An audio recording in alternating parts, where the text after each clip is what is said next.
Nvidia just reported that its sovereign AI revenue tripled in a single year to more than $30 billion, nearly 40% of everything the company makes. That money comes from governments: the United Kingdom, Germany, South Korea, India, France, Singapore.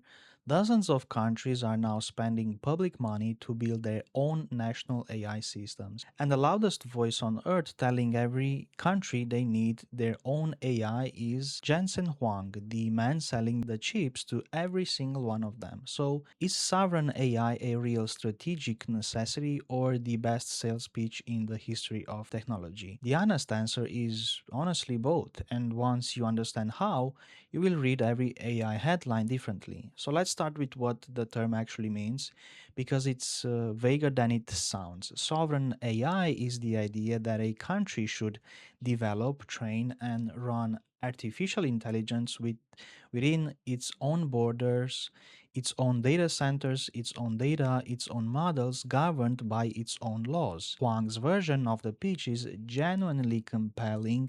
Every country needs to own the production of their own intelligence, he told the Summit of World Governments. It codifies your culture, your society's intelligence, your common sense, your own history, and you own your own data. Intelligence in this framing is like energy or food, too important to import. AI isn't one thing you can own, it's a stack. At the bottom, there's power generation, then chips, then the data centers full of those chips, then the data, then the models trained on all of it. When a country says it has sovereign AI, the only real question is how many layers of that stack do you actually control? Because you only own as much sovereignty as you own stack. Keep that question in your head because nearly every announcement you will ever see collapses under it. So, why is this happening now? Three things converged.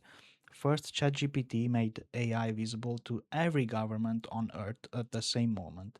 Suddenly, this wasn't an obscure research field, it was something voters used on a daily basis. Second, the US export controls on advanced chips taught the entire world a lesson it won't forget. Compute can be turned off. If Washington can ban chip sales to China, it can restrict them to anyone, and every capital from Delhi to Abu Dhabi noticed.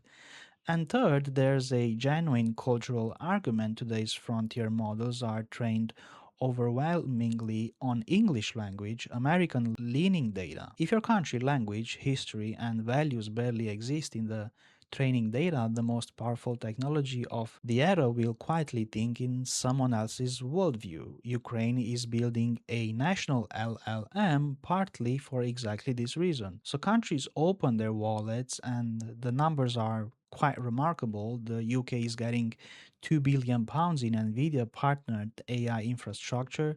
Germany launched an industrial AI cloud with Deutsche Telekom. South Korea announced partnership with Samsung, SK, and Hyundai, and Naver to deploy more than a quarter of a million NVIDIA GPUs, a national fleet of them. France, as we've covered before, pulled in tens of billions in AI infrastructure commitments and built its national champion in Mistral. Now, here's where it gets interesting because there are two ways to read all of this, and both contain real truth. The case for sovereign AI is stronger than skeptics admit.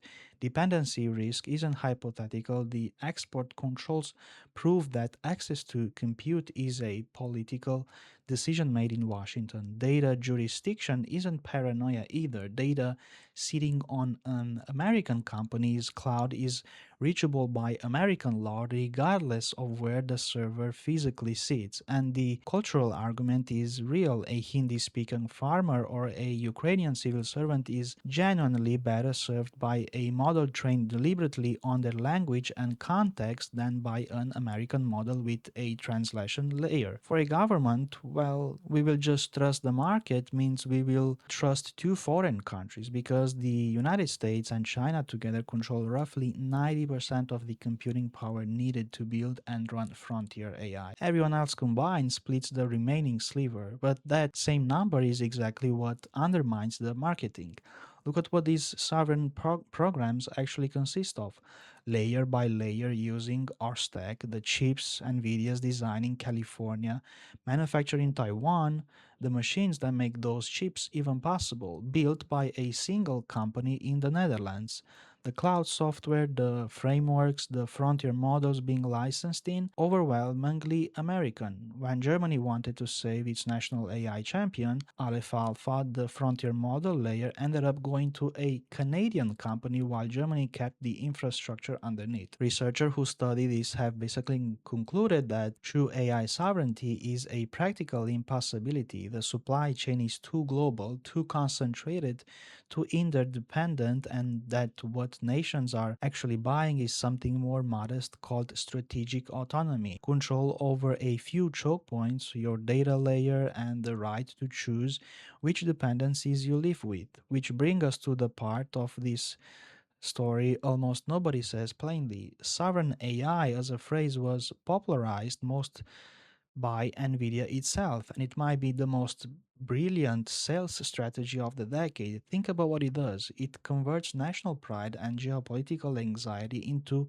cheap orders. A company can decide it doesn't need AI. A country told that AI is the new oil and that its neighbors are building theirs cannot politically afford to say no. Huang stood in front of world's governments and said the quiet part with total confidence: nobody needs atomic bombs, but everyone needs AI, and then offered the only platform that is available to everybody. Every nation that buys into the sovereignty pitch buys it in the same currency, his GPUs. Nvidia's sovereign revenue tripling to $30 billion isn't a side effect of this movement. It is the movement measured in dollars. Countries are making a rational decision to reduce a real vulnerability by deepening their dependence on the one company that profits from the fear and the cure at the same time. So here's what I can tell you with confidence and what I can't. Two countries control over 90% of frontier compute. The rest of the world is spending tens of billions to claw back single digits of it, and nearly every dollar of that spending flows through the same handful of American suppliers. Sovereignty as practiced today mostly means choosing which dependency you can live with. What nobody can honestly tell you yet is whether national models will even matter in 5 years, whether a mid sized country homegrown model can stay relevant against frontier labs spending 100 times more, or whether today's sovereign data centers become tomorrow's very expensive monuments to a moment of panic.